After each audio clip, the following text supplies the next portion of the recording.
स्वागत है एक बार फिर से आपका अपने YouTube channel SK English diary में, जहां पर हम टाइम एंड टेंस के अगले भाग में आज लेकर आए हैं present past continuous tense. Past continuous tense.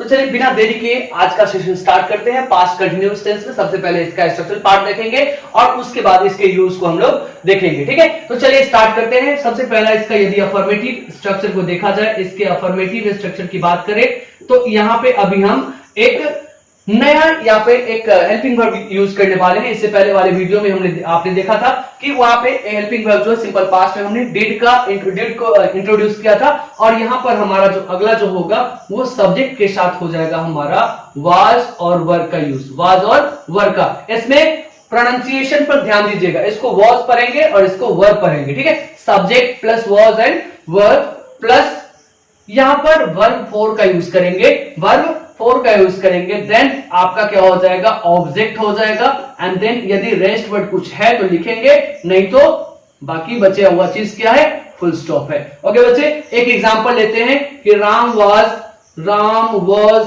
Playing cricket. Ram was playing cricket in the garden.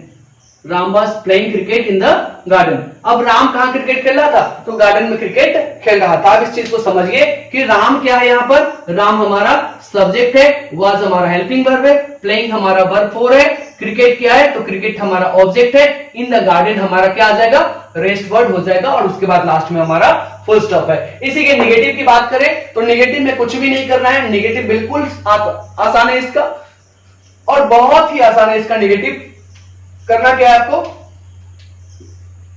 अगर निगेटिव की बात करें तो निगेटिव में सब कुछ सेम रखना है, बस वाज और वर के बाद यहाँ पे नॉट को लगा देना है। यहाँ पे नॉट को लगा देना है। नॉट के बाद बाकी सारी चीजें बिल्कुल एक समान रहेंगी, जैसे थी वैसे ही रहने देना है, और फुल स्टॉप लास्ट में यूज करना है। ठीक है, उसके बाद देखिए ये तो हो गया निगेटिव। अगर इंट्रोगेटिव की बात करें, इंट्रोगेटिव एज यूजुअल पीछे जैसे हमने पढ़ा था कि हेल्पिंग वर्ब को क्या कर देना है बच्चे, बाहर निकाल लेना है। तो हेल्पिंग वर्ब हमारा वाज और वर है, चलिए इसको बाहर हमने निकाल लिया। उसके बाद क्या यूज करेंगे, उसके बाद सब्जेक्ट का यूज करेंगे। नॉट यहीं पे रहने देते हैं। नॉट यहां पर हम ऑप्शनल रखेंगे। क्यों, अगर इंट्रोगेटिव में नॉट आता है तो यहीं पे नॉट का यूज कर लेंगे, अदरवाइज अगर नहीं आता है तो कोई भी दिक्कत नहीं है, नॉट को रिमूव कर देना है। ठीक है, आगे चलिए, verb four and then object, and then यदि कोई रेस्ट वर्ड हो तो हो, एंड देन लास्ट में sign of interrogation. WH word वाले में क्या करना है, तो WH वर्ड को लिखना है सबसे पहले, उसके बाद ऊपर वाले को कॉपी कर लेना है, वाज और वर, देन सब्जेक्ट, देन नॉट को यहां पर ऑप्शनल रखेंगे। अगर नॉट आएगा तो नॉट लगाएंगे, नहीं आएगा तो नहीं लगाएंगे।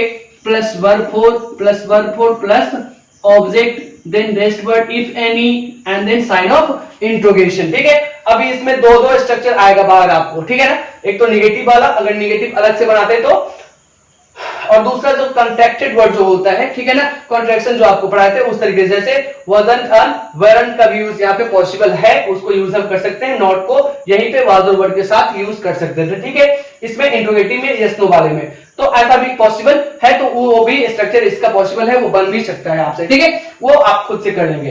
तो इस तरीके से पास्ट कंटिन्यूअस टेंस का क्या होता है, स्ट्रक्चर होता है समान। इसमें यदि कोई समस्या नहीं होनी चाहिए, बिल्कुल ही आसान था इसका स्ट्रक्चर। सेंटेंस क्या रहेगा, तो सेंटेंस में आप देखेंगे हिंदी के सेंटेंस में रहा था, रहे थे, रही थी, ठीक है, ये सारी चीजें आपको यूज करनी है। ठीक है, सेंटेंस के लास्ट में ये चीज दिखे तो समझ जाइए कि ये पास्ट कंटिन्यूअस टेंस का है, पास्ट कंटिन्यूअस टेंस का है, और इसका यूज जो है इसी स्ट्रक्चर के हिसाब से आप उसको बना सकते हैं। ठीक है, ट्रांसलेशन में भी आप इसका यूज कर सकते हैं। अब आइए इसके ग्रामेटिकल पार्ट को देखते हैं। ग्रामेटिकल जो सबसे इंपॉर्टेंट पार्ट है हमारा, ये सारी चीजें तो हम लोग बचपन से पढ़ते आ रहे हैं, है ना। आइए इसके ग्रामेटिकल पार्ट को देखते हैं कि कैसे पास्ट कंटिन्यूअस टेंस का यूज जो है ग्रामर में किया जाता है। अगर ठीक है, आइए past use of past continuous tense. तो आइए अगर इसके यूज की बात करें तो use of past continuous tense में हम क्या देखते हैं कि past continuous tense is used to say that something was in progress. कुछ जो है क्या था, कार्य में था, प्रोग्रेस में था, ठीक है, या गोइंग ऑन या जारी था around the particular past time, किसी खास समय में, पास्ट के किसी खास समय में कुछ काम क्या था, जारी था। तो उस तरीके के सेंटेंस के लिए हम लोग पास्ट कंटिन्यूअस टेंस का यूज करते हैं। ये चीजें आपको एग्जांपल से ज्यादा समझ में आएंगी। एग्जांपल में देखिए, what were you doing at 8 o'clock Saturday evening? कल शाम 8 बजे, कब की बात कर रहा है, कल शाम 8 बजे आप क्या कर रहे थे। अब यहां पर देखिए ये टाइम जो है 8 o'clock, 8 o'clock, ये ऐसा क्यों लिखा जाता है जानते हैं, 8 o'clock क्यों लिखा जाता है, 8 of a clock होता है, 8 of a clock होता है, शॉर्ट में इसको 8 o'clock लिखा जाता है। चलिए ठीक है, अब यहां पर ये आपसे पूछ रहा है कि 8 बजे आप कल शाम क्या कर रहे थे, ठीक है। तो 8 बजे जो अराउंड 8 बजे की जो घटना है वो क्या था, उस समय आप जो भी कर रहे थे वो तो जारी था, वो कंटिन्यू था, लेकिन पास्ट टाइम में था। इसके लिए हमने क्या यूज किया, पास्ट कंटिन्यूअस टेंस का यूज किया। ये और भी बेटर समझ में आएगा आपको दूसरे सेंटेंस से। देखिए, When I got up that morning, the sun was shining. जब मैं उस सुबह उठा तो सन क्या कर रहा था, सूरज चमक रहा था। The sun was shining and the birds were singing. और चिड़िया चहचहा रही थी। अब उस समय, जिस सुबह की बात कर रहा है, दैट मॉर्निंग की बात कर रहा है, उस समय क्या क्या हो रहा था, तो द सन वाज शाइनिंग, यहां शाइनिंग कंटिन्यूअस है, और सिंगिंग चिड़िया का चहचहाना, चिड़िया का गाना, और सूरज का चमकना उस समय क्या था, जारी था, कंटिन्यू था, ठीक है। तो पास्ट में किसी सर्टेन टाइम में, दैट मॉर्निंग और 8 o'clock यहां पे दिया हुआ है, तो उस समय, खास समय में क्या था, कोई काम क्या था, प्रोग्रेस में था, अराउंड गोइंग ऑन था, है ना, जारी था। तो उसके लिए हम लोग क्या यूज करेंगे, पास्ट कंटिन्यूअस टेंस का यूज हम लोग करेंगे। चलिए इसको और बेटर तरीके से हम लोग समझने का प्रयास करते हैं। The thing happening around the past time, इसको और भी कैसे अच्छे तरीके से हम बता सकते हैं, तो अच्छे तरीके से इसको देखिए। मान लीजिए कि ये हमारा क्या है, ये हमारा पास्ट है, ये हमारा पास्ट है, ये हमारा प्रेजेंट है, ये हमारा क्या है, प्रेजेंट। नाउ अभी लेते हैं, ठीक है, ये हमारा पास्ट है, ये हमारा अभी का है। अब बात हम करते हैं यहां पर 8 बजे की। कब की बात कर रहा हूं, 8 बजे की बात कर रहा हूं, 8 o'clock की बात कर रहा हूं, 8 o'clock की बात कर रहा हूं। तो 8 बजे की बात कर रहा हूं। अगर मुझसे कोई पूछे कि what were you doing at 8 o'clock, what were you doing at 8 o'clock, तुम 8 बजे क्या कर रहे थे, ठीक है। अभी की नहीं बात कर रहा है, पास्ट में ही बात हो रही है, ठीक है। अब पास्ट में ये बातचीत हो रही है कि 8 बजे आप क्या कर रहे थे। That time I was watching TV, उस समय मैं क्या कर रहा था, टीवी देख रहा था। तो वॉचिंग टीवी, वॉचिंग है यहां पर, वॉचिंग है ना, देखना, कंटिन्यूअस है। उस समय, उस अराउंड टाइम में मैं क्या कर रहा था, टीवी देख रहा था, वो काम हमारा क्या था, कंटिन्यू था, ठीक है। तो इसलिए हम लोग यहाँ पे क्या यूज किए, पास्ट कंटिन्यूअस टेंस का यूज करना है। एक बार फिर से समझिए, past continuous tense is used to say that something was in progress और going on around a particular past time, है ना, around a particular past time में यदि कुछ भी जारी रहा होगा या जारी था, तो उसके लिए हम लोग पास्ट कंटिन्यूअस टेंस का यूज करते हैं, ठीक है। तो आइए अब इसके अगले यूज के बारे में बात करते हैं, पास्ट कंटिन्यूअस टेंस की। पास्ट कंटिन्यूअस टेंस में क्या होता है कि अक्सर कोई घटना चलती रहती है और उसके बीच में, उसके दरमियान जो है दूसरी घटना होती है, जो पहले जो लॉन्ग जो घटना हो रहा है, जो लॉन्ग जो बैकग्राउंड जो एक्शन है, सिचुएशन है, उसको इंटरप्ट करता है। तो उस कंडीशन में क्या होता है कि लॉन्ग बैकग्राउंड एक्शन के लिए हम लोग क्या यूज करते हैं, पास्ट कंटिन्यूअस टेंस का यूज करते हैं। और जो बीच में इंटरप्ट कर रहा है या बीच में कोई भी घटना हो रही है, उसके लिए हम लोग सिंपल पास्ट टेंस का यूज करते हैं। इसी घटना को, इसी यूज को हमने एक्सप्लेन करने का प्रयास किया है। आइए आपको ज्यादा समझ में आएगा इससे कि we often use the past progressive. अब पास्ट कंटिन्यूअस को ही पास्ट प्रोग्रेसिव बोला जाता है, ठीक है, पास्ट प्रोग्रेसिव बोला जाता है। तो we often use past progressive together with simple past, किसके साथ? तो सिंपल पास्ट टेंस के साथ इसका यूज कर सकते हैं या करते हैं।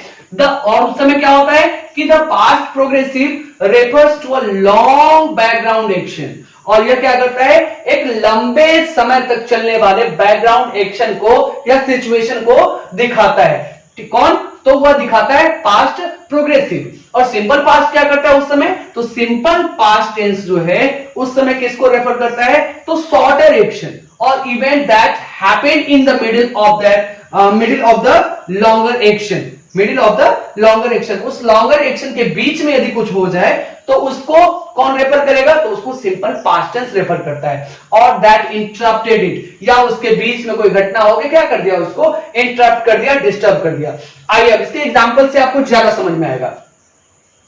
As I was walking down the road, जब मैं सड़क पे क्या कर रहा था? टहल रहा था। अभी ये क्या है? बैकग्राउंड एक्शन है। मेरा सड़क पे टहलना क्या है? बैकग्राउंड एक्शन हो गया। ये लॉन्ग टर्म सिचुएशन है, मतलब मैं सड़क पे टहलते रहूंगा। और उसी समय क्या हुआ कि आई सॉ राम, उसी समय मैंने क्या देखा? मैंने राम को देखा। तो यहां पर as I was walking down the road, ये हमारा लॉन्ग सिचुएशन हो गया, long action, long background action हो गया। और इसमें इंटरप्टेड क्या हुआ कि आई सॉ राम, मैंने राम को देखा। तो ये हमारा क्या हो गया? शॉर्टर एक्शन हो गया। ठीक है, तो इसके लिए क्या किया कि लॉन्गर एक्शन के लिए हमने क्या यूज किया है? हमने पास्ट कंटिन्यूअस टेंस का यूज करना है। और शॉर्टर के लिए क्या यूज करना है बच्चे?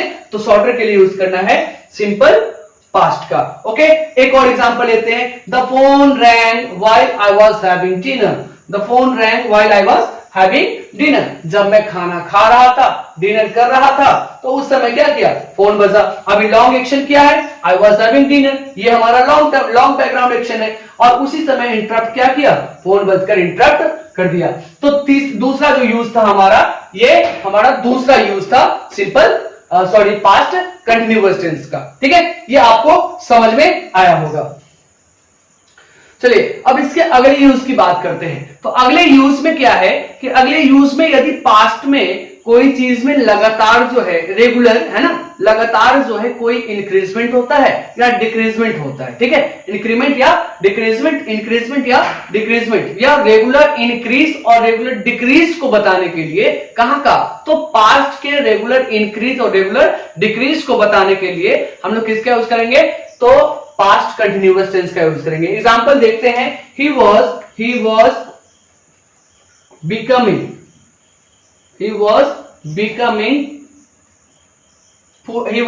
becoming poorer and poorer। वह क्या हो रहा था? He was becoming poorer and poor, या poorer and poorer। अभी इसमें क्या है? डिक्रीजमेंट है। ये क्या है? डिक्रीज हो रहा है, रेगुलर डिक्रीज है। वह लगातार गरीब से गरीब होते जा रहा है और भी गरीब होते जा रहा है। ठीक है, अभी इंक्रीजमेंट देखते हैं। इट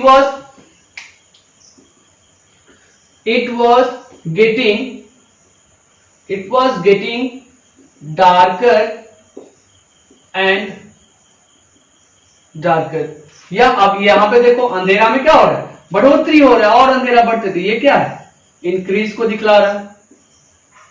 तो इस तरीके से इंक्रीज और डिक्रीज जो रेगुलर हो, लगातार हो रहा हो, उसके लिए हम लोग क्या यूज करेंगे? तो पास्ट कंटिन्यूअस टेंस का यूज करेंगे। Past continuous tense is used to express regular increase और decrease in any work in past time. किसी काम में या किसी सिचुएशन में लगातार बढ़ना, लगातार बढ़ोतरी या लगातार कमी को दिखाने के लिए हम लोग किसका यूज करेंगे? तो पास्ट कंटिन्यूअस टेंस का यूज करेंगे। ठीक है, तो इस सेशन में बस इतना ही। उम्मीद है, आशा करता हूं कि ये सेशन भी आपको काफी अच्छा समझ में आया होगा। यदि किसी तरह का कोई परेशानी आता है तो कमेंट बॉक्स में बेहिचक आप हमें लिखें। तब तक के लिए थैंक यू। और जल्दी से जल्दी इस वीडियो को यदि आपने लाइक, शेयर और सब्सक्राइब चैनल को नहीं किया है तो जल्दी से जल्दी ये सारे काम कर लीजिए, ताकि आपके द्वारा किया गया लाइक, आपके द्वारा किया गया कमेंट हमें और भी प्रोत्साहित करता है कि जल्दी से जल्दी अच्छे अच्छे वीडियोस हम डालते रहें। थैंक यू, मिलते हैं फिर अगले सेशन में।